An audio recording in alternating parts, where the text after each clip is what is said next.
For survivalists who want to store food for the next 5 years, what should they store? Number 2, what about white potatoes? Number 3,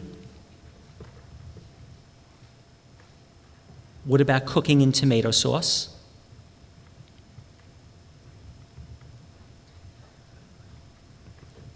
I feel like this is a test. I know. Number 4, It's worse than medical test. I'm like looking at what she's writing. What did you say? number 4, what about using vinegar? You think what? Vinegar. Using vinegar. Number 5, is tofu better than soy burgers and soy dogs and soy cheese? Number 6, what about food combining? Number 7, is seitan or wheat gluten, it's the same thing, something to avoid? Number 8,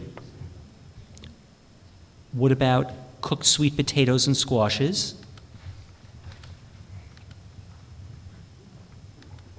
Number 9, what about fermented foods like sauerkraut?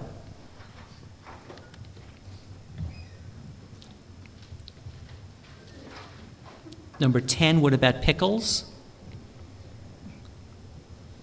Number 11, what about mushrooms?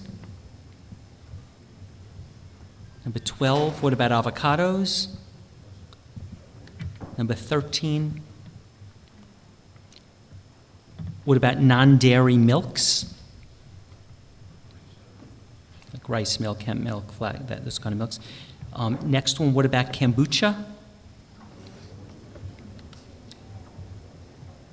Next, what about protein powders made from raw plants, like the sprouted brown rice and hemp powders? Next, what about salt? Next, should we take hot showers or cold showers? After this cold? Last 3, should we avoid airplane flying to avoid radiation? Do we need colonoscopies? And do you use a cell phone? You could each comment on each of those points, and your whole thing should be 2 to 3 minutes, please. What was 18? Colonoscopies and cell phones. Now what's the one before that? Should we avoid airplanes to avoid radiation from flying? You can go. If I can do these in 3 to 5 seconds, please give me a hug after this. I'm Irish. This is like putting me in jail or something. Survival is very clear. It's grains. So you put grains, you can put them in dry ice in a container, put tape around it, and they'll last for a minimum of a decade. White potatoes we're not big fans of, although you can take organic white potatoes, juice them, let the starch settle at the bottom. They're terrific. Anna Maria Center, she directed in Sweden, was using this in the conquest of arthritic and rheumatoid conditions. Tomato sauce, unlike my colleague at the end, cooked, it does not have the phytochemicals in it. I had a debate with the doctor out of Johns Hopkins, and I basically said, you created a whole brand new science. You actually manifested something after cooking it. All I know about cooking is everything else destroys things. So I'm not a big fan of the phytochemical thing. Vinegar we do not use on food, but as a therapeutic thing, it's amazing because it impairs the digestion of food. Therapeutically, raw apple cider vinegar and water is terrific to pull acidity out of the body. And these jerks selling $60 bottles of alkalizing drops, let me tell you, a $2 bottle of raw apple cider vinegar is just as good. It just works tremendously. Tofu we're not a fan of. It's an inert object. It really doesn't work. Cheese, I would probably say it's probably better than cheese, but it's a little pregnant or a lot of pregnant. We're big fans of food combining because if you look at, I do a whole 3-hour presentation on the history of man's diet, and I show nomads were eating very simply, one food at a time. They weren't really cooked at the beginning until we got into the north. When we, as a committed vegan, if I were in the north and freezing to death and my children were starving, I'd probably change my mind about being a vegan. And when they started to eat the food up at that stage, they probably cooked it at some point. Sweet potatoes and squash I'm a major fan of. If you look at sweet potatoes and why this Which group was it that ate a lot of sweet potatoes? In Okinawa? Yeah, this is one of the most nutritious foods. Even after being cooked, it's loaded with minerals and loaded with, phytochemicals when you eat it raw. And you can eat it raw. By the way, at Thanksgiving here in America, we mush it up, and you'd actually think it was cooked. And squash is equally good. And by the way, I found when I was still eating emotionally and I needed to be filled up, squash did the job. It made me feel like I was eating heavy stuff, but it was mostly water. It was really a great food for a transition. All of the 5 blue zones, now they added a 6. 4 of them use fermented food. We're big fans of that. And the more we know about the bacteria in the intestinal tract and the 2/3 of your body's bacteria, the more we should study this and encourage it and use fermented foods. You can buy pickles without vinegar. Burpees out of Chicago, you get them in most of the health stores. That I'm a big fan of. I'm not a fan of the vinegar-based ones. Although if you cheat on that once in a while, it's not going to kill you. Better than smoking cigars. Some mushrooms, great. Other mushrooms, not. Look at the most important work I've seen in the alternative medical field was out of Asia on the medicinal properties of particular mushrooms. And I don't know a lot about it, but there's a brilliant guy out of Vancouver that talks about wild mushrooms. And every time I hear him, I learn brand new things that are stunning. As far as avocados, big fans of it, but don't eat too much of it. Avocado also has glutathione in it, as does asparagus, as does pistachios. And non-dairy milk, don't buy them. As Anna pointed out a little earlier, get some raw nuts. Get them in your blender. Yes, you're going to oxidize them some in blenders, but blend it up. If you want it thick, put more. If you want it less, put pure water in. Put some stevia, put some whatever you like in there. And now you have a quart or 2 quarts for the week, and much healthier and a lot less expensive. Remember, they cook those things at very high temperatures and put a lot of interesting things in. A lot of them have seaweed in it to give you that creamy. And that particular seaweed is not really the best seaweed. It's a junk seaweed they use for that. We're not at all fans of kombucha. What they do is they take water, and I've never seen one that used pure water. I look at this, probably 30 or 40 of them around the world as we travel. Kombucha, they put sugar in water, and it grows some mold, and then they give you some mystical story about how that's great for you. Well, sugar water is not good for you. I don't care what it develops into. Protein powders, big fan of, especially if you want to bodybuild or, remember, protein doesn't put weight on your body unless you rip your muscle. You could eat 2 pounds of the best protein powder in the world every day and not gain an ounce. It's carbohydrates that put, weight on your body. So you need to rip your muscle and basically put that on there. And they're great.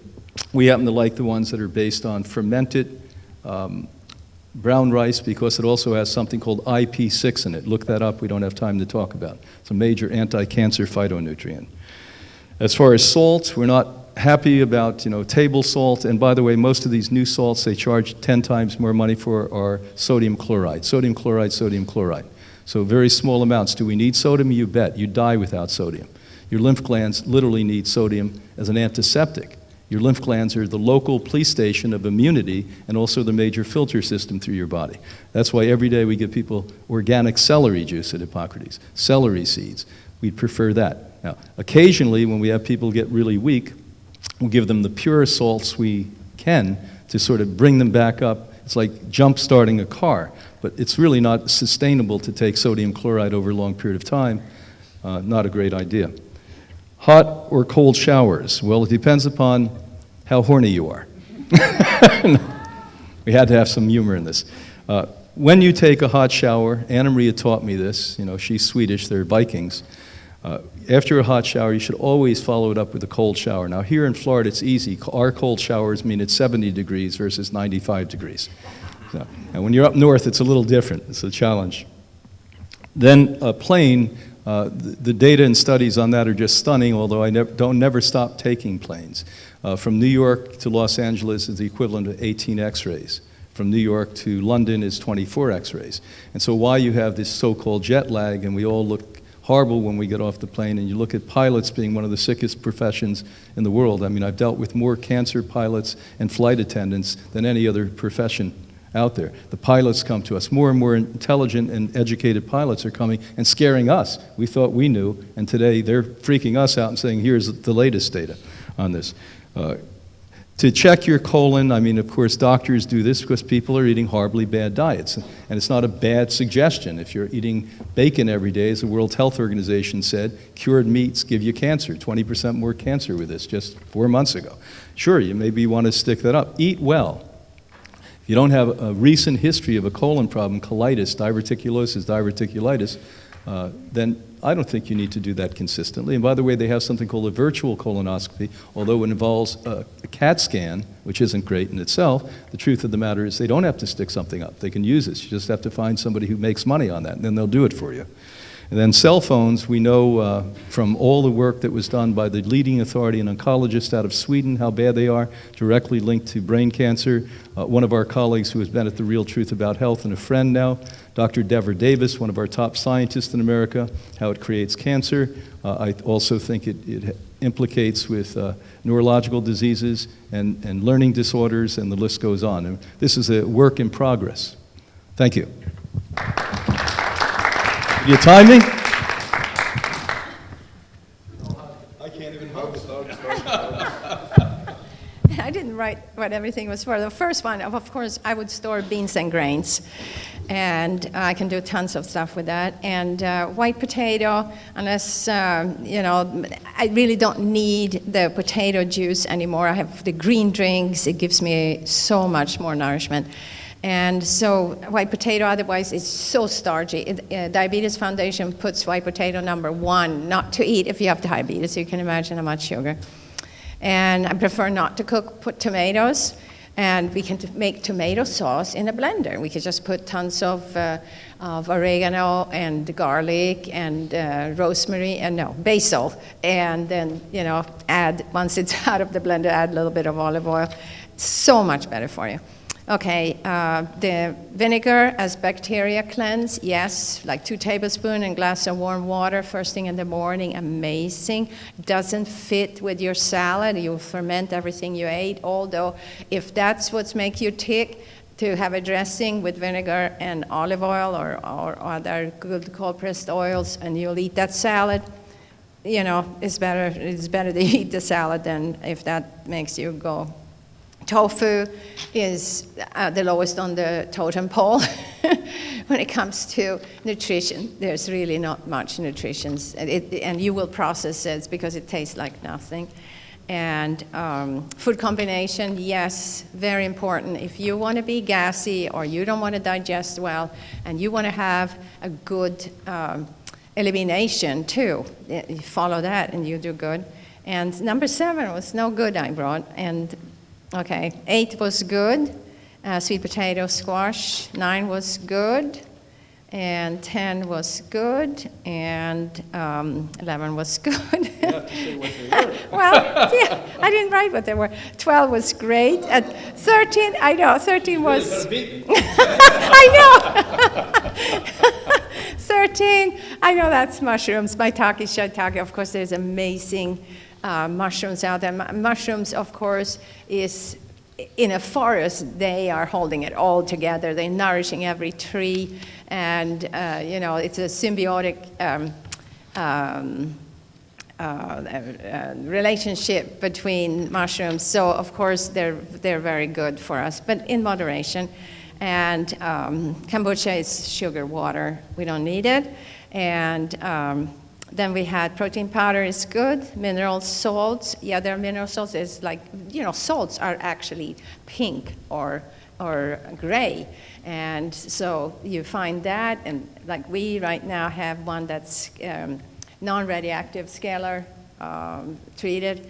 And so that one we use a little bit. Sometimes our guests need, especially first thing in the morning, they need electrolyte water, and because there's no sodium in that, sometimes we have to add a little bit of that. Otherwise, we have seaweed salts, seaweeds from kelp, nori, dulse, and we can add that instead. 17 was yes. What was that? 18. Well, you love your husband for the rest yeah, of the okay, yes. And 18, well, we can't avoid, but going in airplanes, of course, we can't avoid, but we can help our thyroid, which is the worst hit of any form of radiation. So iodine is a good source. And, fluoride, stay out of fluoride, stay out of, really, soy blocks it, gluten blocks it, a lot of things and bromide, of course. So there's a lot of things that could work the other way. So fill up with some seaweeds. Bring seaweeds, adults eat seaweeds while you're flying. That's a good idea. And 19 was, yes, of course, like there's virtual colonoscopy if needed, and it really all depends on your lifestyle. But I know, of course, a lot of our guests that comes have been told after 50, you really need to do a colonoscopy. So if you do, you better do it with somebody who's really, really trained, because I also have heard horror stories of punctuation. 20 was, yes. What was the one? Cell phone, yes, but we can protect ourselves. There are little things that are GIA that you can use, and they do show that they have some protection, but nothing is 100%. So please don't wear it in your bra or in your pants. Tell the study at Yale and Exeter. Yeah, you do. There was a study at Yale and then repeated at Exeter, and they said when a man or a boy puts a cell phone in his pocket near his testes, within a matter of 30 seconds, 40% of the sperm has stopped at that stage. Yeah. I'm done. Okay. The first thing I want to say, because I am going to go through these really quickly, is I would not want my saying yes or no to something to make you think that there are magical foods or magical nutrients. In other words, it's a dietary pattern. I explain this all the time. Combination lock to open the safe. You can't open, if there's $10,000 in the safe, 4 numbers to open the lock. Dial up 3 numbers, you don't get $7,500. You've got to get the pattern right. So let's just put that out there. I'm in agreement. Grains and beans are the survivalist storage food. White potatoes, I don't have any problem with them. The ADA, the American Diabetes Association, promotes a diet that is not the diet eaten by people who don't have diabetes all over the world. And starch is what people all over the world are living on. And the other thing I wanted to say about the glycemic index, that comes up with the potato thing. If you follow the glycemic index, it's better to eat ice cream than carrots. All right. So the only way you can follow the glycemic index is to cherry pick the certain things and hope nobody goes and reads the whole chart. It's now about vegan. David Jenkins is Yeah. all about vegan diet. I have tried hard, because I like that guy, to really come up with some way to buy into it, and I just can't do it. Cooking in tomato sauce, no problem. It increases lycopene. Vinegar, I don't see any problem with that. I don't see any problem with tofu. I mean, tofu for some people, I like it. I don't think it's a magical food. I think, again, if you like it, eat it. If you don't, that's fine. Processed, I think, is it better than the processed tofu hot dogs and all that stuff? Of course. But, we're trying to teach people to live in the real world. And here's a way to make your diet seem really attractive to other people, is when somebody goes out of their way to have a veggie burger for you at the Memorial Day picnic, say, I don't eat processed food. And everybody will go, gosh, I want to be like her. Sign me up for that. So, again, folks, we're going to go out and live like real humans in doing this. Food combining, I just don't see enough science to recommend it ever. I said before, every layer of restriction you put on this just makes it harder for people to do. No problem with seitan for people who don't have a problem with gluten, which is most of them. Sweet potatoes and squash, I think we all agree those are great foods. Fermented foods like sauerkraut, I think they're great, but they don't have magical properties, and people eat a lot of this type of food thinking it's going to solve their problem. And as part of a health-promoting diet, great. If you don't like it, I don't think leaving it out of the diet is going to hurt you. Pickles, if you're eating too many of them, I guess that's a problem, but if you like them, fine. Mushrooms, I think, can be really good health-promoting foods. We probably should eat more of those. Avocados, 1 cup of avocado has 21 grams of fat. You just can't eat too much of this stuff and stay lean. I mean, it's just, you can't. So again, if it's part of a dish, no problem with that. Non-dairy milks, I think it'd be great if everybody made their own. If I had to do it, I'd have to go back to drinking cow's milk again, because I don't have time. I just don't have time. And I have a commercial kitchen, and people who work for me who I could tell them to make it, and then we would not get the production done every day, and my business partners would quit, and we'd have all kinds of problems. So I'm one of those folks who's going to the store and buying the almond milk, and if I'm on the way to killing myself, what can I say?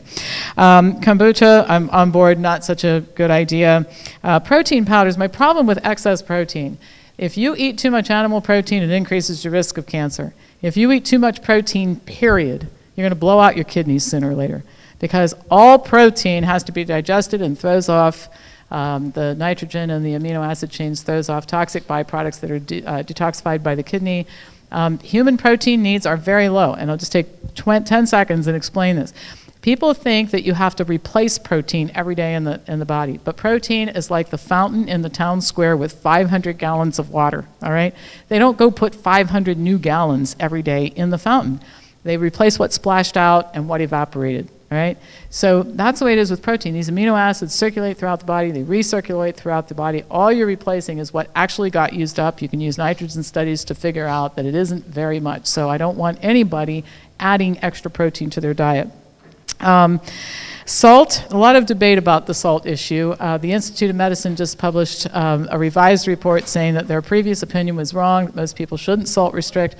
Too much salt restriction, too much salt intake, both are bad for you. In the middle, and the middle is shockingly higher than you might think, 3,000 to 6,000 milligrams a day is where people should fall, unless you are a person who should not eat salt because it spikes your blood pressure, or you retain water. If that's a small percentage of the population, this is another one where we're trying to generalize the whole population into one set of restrictions, and that really doesn't work. I see a lot of sick vegans in my office who've been salt restricting. They've got asthma, and they've got allergies, and they have got to have some salt. And it shocks their system when I tell them, but it really does help them. Airplanes, I'm sure there's radiation, or hot and cold showers. I love heat. You guys all know that. I've been, I almost went upstairs and got the bedclothes and brought them in here yesterday because it was so cold in this room. So I love heat, and the cold shower for me would be very torturous. So I probably won't do that, even if it's good for me. I'm sure that there's some danger in riding in airplanes, but I think we have to put things in perspective. I have acrylic nails, just so you know. I'm sure that's not the best thing. And in case you haven't figured out, I'm 60 years old. It's probably not my hair color. We actually don't know what it is, and we're not going to find out anytime soon. And probably that's not the best thing for me, too. And I think if we take apart every little thing that we do in our life and we try to avoid all risk, we're just not going to leave the house. And I think we forget that DNA changes in response to sunlight, too. There are environmental toxins, even before we started polluting the world, there are environmental toxins out there. We've managed to survive. And so I think that this idea of avoiding all risk is probably not attainable. And we're going to scare people about the wrong things. I don't want people not flying in airplanes while they're eating cheese, all right? So let's keep our eye on the bigger picture here. Colonoscopy, there's not a single randomized controlled trial that has ever shown that having a colonoscopy reduces your risk of dying of colon cancer. The Canadian Preventive Services Association, I can't remember, it's like the U.S. Preventive Services Task Force, the Canadian equivalent, issued a report saying that for a population screening tool, it's virtually useless and advising against it. Dr. Gilbert Welch has been advising against it as a population screening tool for a long time. Cell phones, I just want to let you know, I have two. So if I'm going to kill, so if I'm going to kill myself, I'm doing it on steroids here. So I think that's another thing. Do I think there's the potential risk associated with this? Yes, but at what point in time? I also wear makeup. Julieanna is wearing makeup. I mean, no. At what point in time? How much are you going to try to do this living without any exposure? And it becomes almost impossible. I mean, when I was in South Africa, I was petting cheetahs. I'm sure that wasn't safe, but it was really worth doing, all right? So I don't think you can remove all risks, so thank you. Okay. I don't know about survivalism, except that I live in Los Angeles, an earthquake world, so I always have bottled water just in case. Don't love bottled water, but just in case. And I always have lots of canned beans, because I can live on beans. And grains, of course, keep long, too. White potatoes, no problem, as long as they're not fried. Cooking in tomato sauce, I love it. It increases a phytochemical. Saw lots and lots of research on that. Love vinegar, delicious and nutritious and alkalizing. Tofu, I love tofu. Again, not a magic bullet, but it's a wonderful source of all sorts of great nutrients, as opposed to more processed foods. Yeah, of course you want to stay as intact, but I consider it a whole food. Food combining, have not seen research to support food combining. I have seen people that don't do well when they mix fruit with other things because it is so quickly absorbed naturally that other things just slow it down so much in the GI tract. So people that have digestive issues, I do recommend trying keeping fruit separate, but I still haven't seen support in the literature. Seitan, definitely avoid if you are gluten sensitive, intolerant, or have celiac disease. Otherwise, it's fine. Cooked squashes, fantastic. Fermented foods, delicious. I love sauerkraut, one of my favorite foods. Pickles, delicious. You know, again, yeah, you're eating tons of it. The whole sodium thing is an issue. How much are you eating? And really, I'd rather people overeat pickles and cheese also. Mushrooms, fabulous, wonderful. They have that umami flavor, a lot of nutritional properties, a lot of wonderful long stuff, good stuff on mushrooms. Love avocados. In moderation, high in fiber too, which they're just wonderful, delicious foods. Non-dairy milks, I too don't have the wherewithal to make my own milks, and they're wonderful sources of calcium and vitamin D when you get them fortified. And that my kids, you know, it's a great way to have cereal and have something ready to go in the house. So I always have non-dairy milks at home. Kombucha, I have not seen evidence to support it. Sometimes I think it's yummy. Me and my friend will have it when we go to lunch, but I haven't seen any evidence to support it being beneficial. I can't read my own writing. Something raw. Protein powders. Do not recommend protein powders. I am a personal trainer for 22 years. I've worked with a lot of athletes, elite athletes, pro athletes, all types of athletes, strength athletes, huge athletes, small athletes, endurance athletes. All of them I've seen many of them do just as well without protein powders. I worry about a concentrated source of protein. It's a processed food. It is a processed food because you're concentrating something and getting rid of other things. I don't think they're necessary. Salt, I see all the controversy with salt. The preponderance of salt anyway. Sodium comes from processed foods. If you're eating whole plant foods, you're going to have a more healthy dose of sodium naturally. Hot or cold showers. I've heard that putting cold showers at the end of your hot on your hair is good for making it shiny. I can't corroborate that. I can't tolerate the cold either. When it goes cold, I get really grumpy. But I love hot baths and hot showers. I hate absolutely everything to do with flying, except that it gets me from point A to point B, and I really like to get to point B, and I like to travel the world, and so I know that they're not safe, and I am with Dr. Popper on that. I am not an expert on colonoscopies, but I am shocked by all the stuff I continue to learn from Dr. Popper on it. Have not had one yet personally. Do not tell people whether or not to do it. Cell phone, I think I have my cell phone attached to my hip, but I don't recommend putting it attached to your head. So I keep it away from the head. I use a speakerphone. Yes, they're dangerous, but I absolutely think they're amazing. And if you haven't downloaded the new iOS if you're Apple users, it's really kind of fun. But yeah, I love technology, and so yeah. Okay, so store grains and legumes. What was two? Can you say two again? I can't remember. White potatoes. Oh, white potatoes, great. In fact, if you look at some of the healthiest cultures, they thrive on white potatoes. It's an excellent source if you're an athlete, and Dr. Holt did this great study where he was looking at satiety, which I showed you today, and potatoes are a great source of satiety, which I don't understand. It may be the complexity of the starches, but it outperforms everything when it comes to satiety, so I use it a lot with my patients and get good results. Tofu, I love. Let's see, is there anything that's different than everybody else? Obviously, you know, I'm going to go crazy over the protein powder.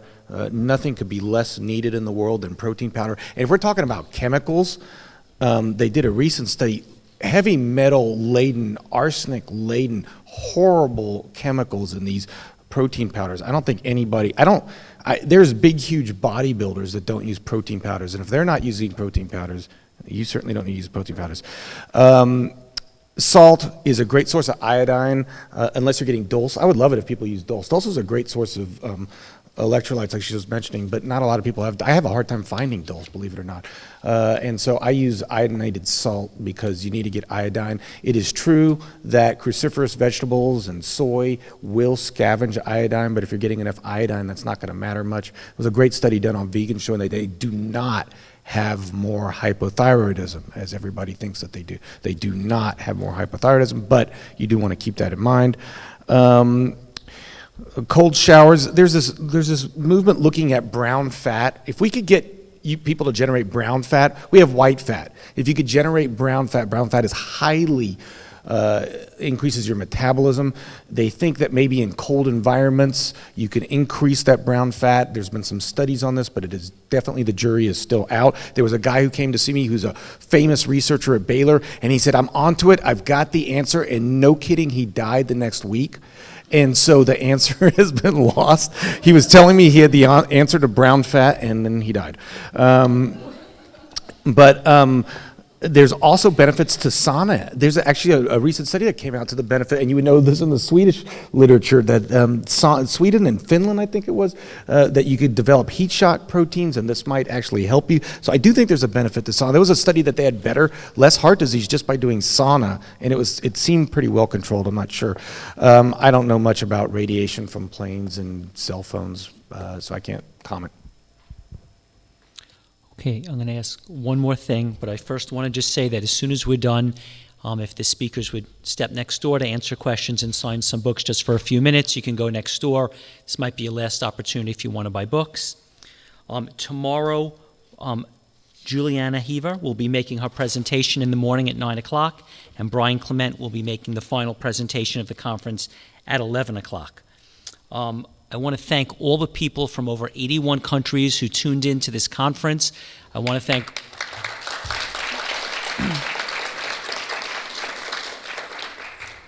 all the people who came from Orlando, and I'm very, very grateful to all of you. You've made a huge contribution. All the speakers who came took their time. We're a small conference, but they came anyway and made a huge difference. For anyone who has seen any part of this conference that they've liked, the entire conference is completely on replay. 2, there are 30 hours off stage that you didn't see. Each speaker did an interview. That's available. 3, it's all transcribed. 4, we took every lecture, like this lecture tonight, and we're making it into 15 smaller videos with a title. So if you want to show someone something, you don't have to watch the whole thing. You could go right to that thing, right to that specific video. So we're going to make 15 videos out of the panels and 10 videos out of each regular lecture. And we're making a 5 and a 15-minute highlight video from each lecture. So I hope everyone who has seen this will buy it. It's much more effective to convince your parents, friends, family about this stuff if you show them a video from an expert. Also, if you want to support this, if you liked what you saw and you felt good about the conference and good about the energy and good about the intention, we have absolutely no source of revenue at all except the conference. So I hope anyone who feels this was a good value will buy the $99 replay. For those of you that don't, thank you. Anyway, we love that you supported this conference and want to make a difference. And that's it. So let me just give each of you one 30-second final conclusion that you want to say to wrap up this and the conference, and any final thoughts. 30 seconds each. Well, thank you so much, Stephen, for the last 5 years, for the real truth about health in this conference. I love you like a brother, and I honor you and respect you for what you do. Thank you.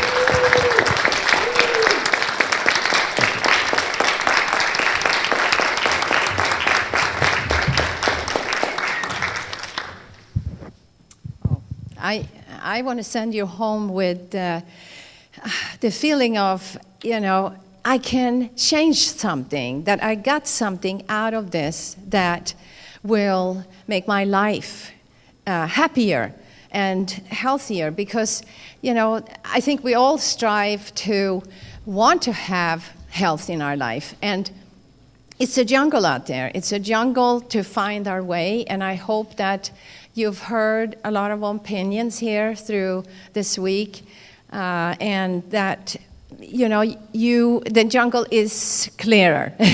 We're clearing a way for you in there, and, it's a wonderful thing to just commit to doing something, to taking the first baby steps into a different lifestyle, because we all have been in a lifestyle where we were taught meat means protein, dairy means calcium, and cooking is important. And then we're talking about raw food, we're talking about vegan and plant-based and organic, and it's, we're starting to clear the road, and you can make better choices. Next time you go to the store, you make better choices. Thank you. I think the first thing is to focus on the things upon which everybody agrees here. Everybody agrees that patients, consumers need to be informed. They need to be their own advocates. You need to make your own decisions about things, not just to make decisions that based on what somebody tells you, but because you understand. So we're all about patient empowerment. And I think the second thing is everybody who spoke at this conference agrees that diet has got to be part of your plan if you expect to achieve optimal health. And we may have had some disagreements up here about the minor things, but on the major point, which is whole foods, more plants, you don't see much disagreement. You just don't among experts. And so hang on to the things about which there was common agreement. You can sort out the little details on your own, and the little details are not what's standing between you and health. It's the big picture of being an informed consumer and adopting a health-promoting diet and lifestyle pattern that is important. And you guys all have enough information to do that now.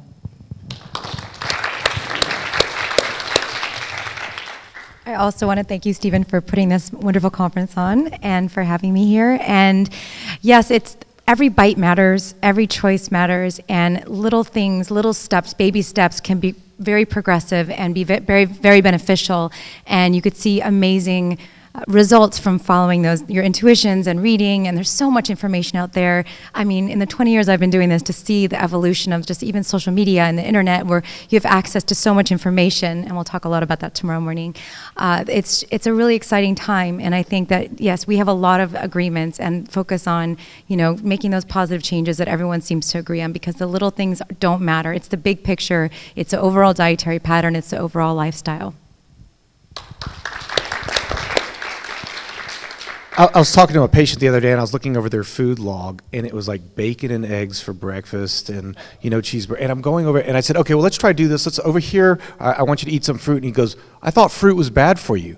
And I'm like, so that's why, we might argue about little things about how much fruit and things to do, but I mean, the ridiculousness of the standard American diet, when I see human bodies just screaming from disease on a daily basis, and, the cardiologist is treating the heart disease, and the diabetic doctor is treating the diabetes, and they're not looking at the person as a whole, and they're not realizing that both the diseases are coming because of what the person's eating. And that's what we got to concentrate on, and we are all in agreement on that. And in a second, we might differ on tofu or not, but I would send every patient I have over the Hippocrates Institute in a second before I would want to send them to a whole bunch of doctors. And so please keep that in mind. And I would just close out by saying, man, we are destroying the world. And as we sit here, 80 billion animals are screaming in torture, and bodies are screaming in hospitals. And we could cure all of that with one simple message, which is to eat plants.